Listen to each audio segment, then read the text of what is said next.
Triteos, salam satu keluarga Allah. Sedulur Triteos, pada konten ini saya akan membahas tentang hal-hal yang manipulatif dalam dunia apologet.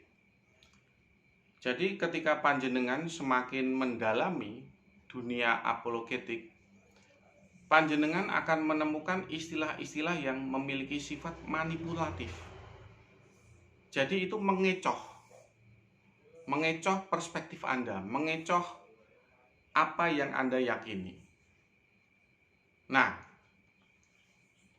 di sini saya akan mencoba membongkar apa yang saya temui dalam perjalanan hidup saya menjadi seorang apologet. Hal-hal manipulatif apa saja yang saya temui selama saya menjadi seorang apologet. Ya. Yang pertama adalah gambar diagram 3 dimensi doktrin homoousios pribadi. Jadi begini ya, sedulur Triteos ya. Di antara 4 corak trinitas itu semua memiliki gambar diagram itu 2 dimensi. Semua. Corak Awanes memiliki representasi diagram 2D, 2 dimensi. Bahkan corak homoousios pun punya sebetulnya. Punya. Jangan bilang nggak punya loh ya, punya. Dia dalam diagram 2 dimensi. Homoousios atau Triteos juga punya diagram 2 dimensi. Heterosios juga punya. Jadi 4 corak ini punya diagram atau bagaimana menggambarkan hubungan antara tatanan teologi Bapa, Anak, dan Roh Kudus dalam bentuk format 2 dimensi. Semua 4 corak trinitas ini punya. Tapi ada satu corak, yaitu homoousios pribadi, itu yang dia membuat diagramnya dalam bentuk 3D, 3 dimensi. Nah, tujuannya itu adalah mengecoh atau memberikan kesan ya bahwa homoousios pribadi ini subordinat. Padahal doktrin mereka itu adalah Bapa, Anak, Roh Kudus setara. Ya, Bapa, Anak, Roh Kudus setara. Tapi mereka membuat dalam bentuk segitiga seolah-olah subordinat. Nah, sedulur Triteos, mereka mengapa membuat hal semacam itu, membuat semacam diagram manipulatif? Ya tujuannya untuk mengecoh Anda, untuk mengelabui Anda. Nah, jadi jangan kaget kalau misalkan ada kebingungan, ada hal yang membuat panjenengan itu bertanya-tanya, ini maksudnya apa? Loh, karena memang Anda memang dibuat bingung. Ya kan? Anda memang dibuat bingung. Ya kan? Itu jadi salah satunya itu adalah diagram homoousios pribadi dalam bentuk 3 dimensi. Itu adalah hal manipulatif yang panjenengan nanti akan sering kalian ketemui dalam dunia apologet. Ya, jangan kaget dengan itu. Nah, saya juga sempat cerita kemarin berdebat dengan apologet homoousios ya. Dia nggak tahu loh kalau itu diagramnya 3D. Dia nggak tahu. Ya, dia nggak ngerti. Nah, itu hal yang manipulatif yang nanti panjenengan akan sering ketemui ketika masuk dalam dunia apologet. Banyak yang terkecoh, banyak yang nggak ngerti gitu loh. Kenapa diagramnya berbentuk seperti ini? Apa tujuannya? Banyak yang terkecoh. Lalu yang kedua itu adalah doktrin keekonomian Allah.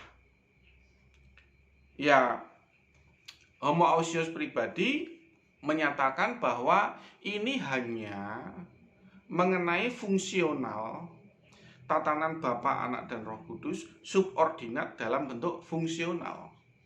Saya berkata bahwa itu doktrin manipulatif. Kenapa demikian? Karena jika kita membuat tatanan doktrin Bapa, Anak, dan Roh Kudus itu setara, itu memiliki makna resiprokal. Kalau doktrin keekonomian Allah itu tidak manipulatif, Ya dibuat ketiga-tiganya dong. Jadi suatu ketika Roh Kudus bisa mengutus anak dan Bapa, ya, suatu ketika juga anak bisa mengutus Roh Kudus dan Bapa. Nah, itu baru benar. Tidak bersifat manipulatif. Tapi yang terjadi tidak demikian. Yang terjadi sebaliknya. Yang terjadi adalah Bapa mengutus anak, mengutus Roh Kudus. Cuman itu saja. Jadi tidak ada variasi yang duanya, varian yang lainnya nggak ada. Makanya saya katakan bahwa itu doktrin keekonomian Allah itu adalah doktrin manipulatif. Loh, kenapa mereka membuat doktrin manipulatif seperti itu? Lah karena memang kesetaraan Bapa, Anak, dan Roh Kudus ini tidak bisa dipertanggungjawabkan. Tidak bisa dipertanggungjawabkan secara alkitabiah. Kalau kalian mengaku bahwa tatanan Bapa, Anak, dan Roh Kudus itu ajaran para rasul, oh kalian sudah gila. Benar. Benar, kalian sudah gila, benar. Para rasul itu selalu mengajarkan tatanan doktrin subordinat. Ya, subordinat. Secara ontologis pun subordinat. Ya. Kalau kalian bilang, "Oh, ini doktrin kesetaraan Bapa, Anak, dan Roh Kudus itu ajaran dari pemenang Konsili Nisia, homoousios," enggak apa-apa. Nggak ada masalah, saya wajar lah gitu kan. Nah, jadi mereka ingin membuat suatu doktrin yang apa ya, menguatkan Bapak Gereja Athanasius gitu. Nggak ada masalah, nggak ada masalah. Tapi kalau panjenengan bilang bahwa itu adalah doktrin kesetaraan Bapa, Anak, dan Roh Kudus, ajaran para rasul, kalian sudah gila, nekat. Bukan hanya gila, tekad. Loh, kenapa saya berani bilang begitu? Panjenengan baca di dalam 1 Korintus 11 ayat 3. Ya kan? Kepala Kristus adalah Allah. Sangat jelas sekali. Ya, Kristus itu subordinat terhadap Allah Bapa. Sangat jelas sekali, itu secara ontologis loh. Ya, di dalam Wahyu 3 ayat 12, waktu Tuhan Yesus ada di surga, juga dia menyatakan bahwa Allahku. Ya, beliau punya Allah. Ya, di Wahyu 3 ayat 12, beliau punya Allah gitu loh. Jelas anak Allah itu subordinat dari sisi ontologis. Ya, jadi begini loh ya, panjenengan sedulur-sedulur ya, terutama panjenengan yang mempercayai doktrin homoousios ya. Kalau kalian mengaku doktrin homoousios itu dari Uskup Athanasius, pemenang Konsili Nisea 325 Masehi, kesetaraan Bapa, Anak, dan Roh Kudus setara, ya, enggak apa-apa. Tapi kalian kalau nekat mengatakan itu adalah ajaran para rasul, nah kalian memang sudah gila. Ngawur. Itu nekat itu kamu, ya. Jangan begitu. Loh, kenapa kok saya berani bilang begitu ya? Karena tidak ada para rasul yang mengajarkan bahwa kesetaraan anak itu dalam konteks prima causa. Tidak ada. Ya, tidak ada. Jadi jangan ngawur ya. Nah, kamu jangan ngawur. Hati-hati loh. Ini mengenai doktrin. Jadi jangan ngawur. Kalau mengenai hal-hal lain, ya mengenai cara membuat lemper, cara membuat nasi goreng, cara membuat lontong sayur, bolehlah ngawur, enggak apa-apa, enggak ada masalah gitu. Tapi kalau doktrin tentang Allah dan kalian ini ngawur, ya ngawur, itu fatal itu akan membingungkan umat, bahkan bisa menyesatkan umat, gitu. Ya, ngerti ya? Jangan ngawur. Ya, makanya saya bisa memberikan tahu pada panjenengan bahwa doktrin keekonomian Allah itu adalah doktrin yang sifatnya manipulatif. Kecuali mereka membuat doktrin keekonomian Allah itu ada 3 versi, 3 varian. Bapa mengutus Anak dan Roh Kudus, Anak mengutus Roh Kudus dan Bapa, Roh Kudus mengutus Anak dan Bapa. Ada 3 varian. Nah, itu baru. Baru itu fungsional pengejawantahan dari resiprokal Bapa, Anak, dan Kudus setara. Ya. Jadi hal-hal semacam itu harus kalian renungkan. Loh, gini loh, Bos. Gini loh, Bro. Kenapa sih saya ini terus-terusan ya memberikan narasi, meyakinkan panjenengan, ya setiap hari saya membuat konten. Ya karena demi panjenengan juga. Ya kan?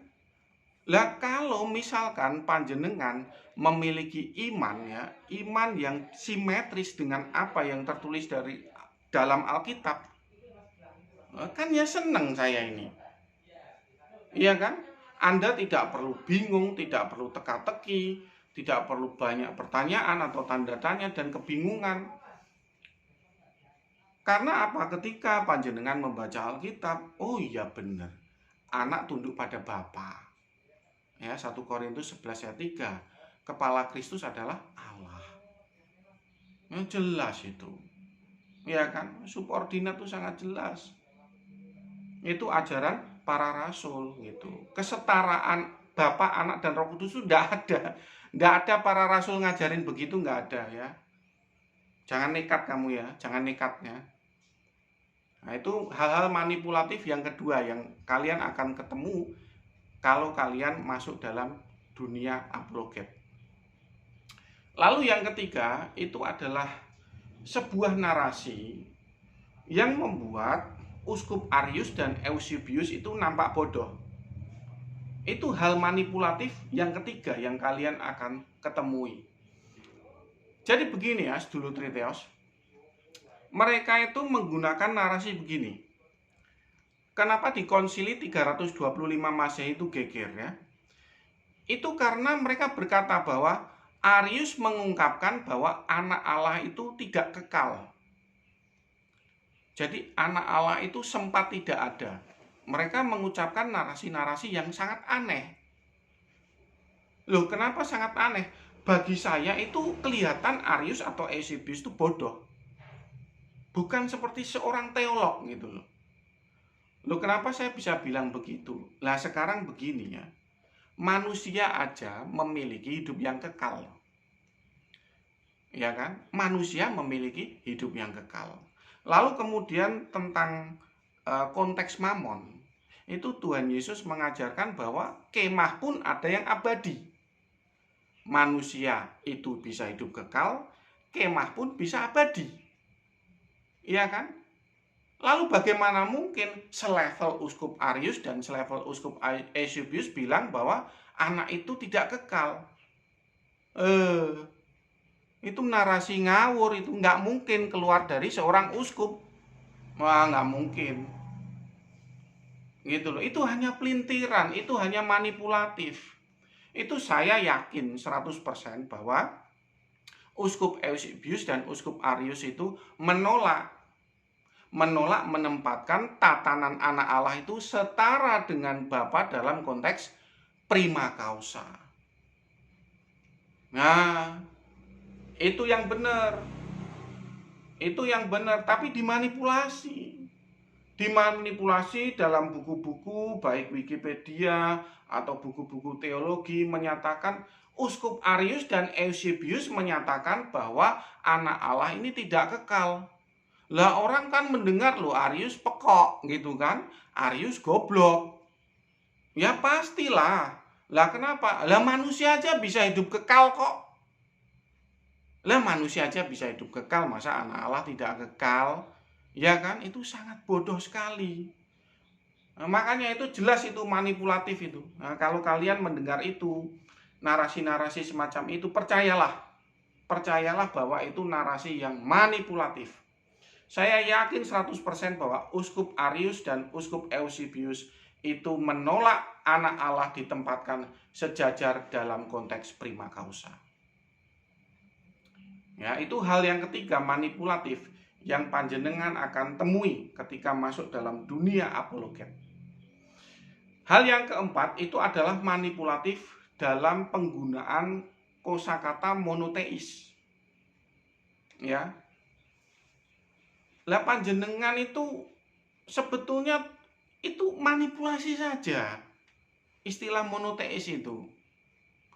Alkitab itu mengajarkan mono prima causa, yaitu Allah Bapa, ya. Jadi begini, 1 Korintus 8 ayat 6 itu adalah Allah sumber segala sesuatu. Bapa itu Allah sumber segala sesuatu. Jadi bukan begini, Bapa itu adalah Allah yang satu gitu. Enggak.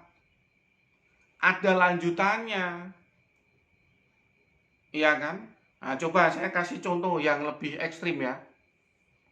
Elohim mengangkat Musa sebagai Allah bagi Fir'aun.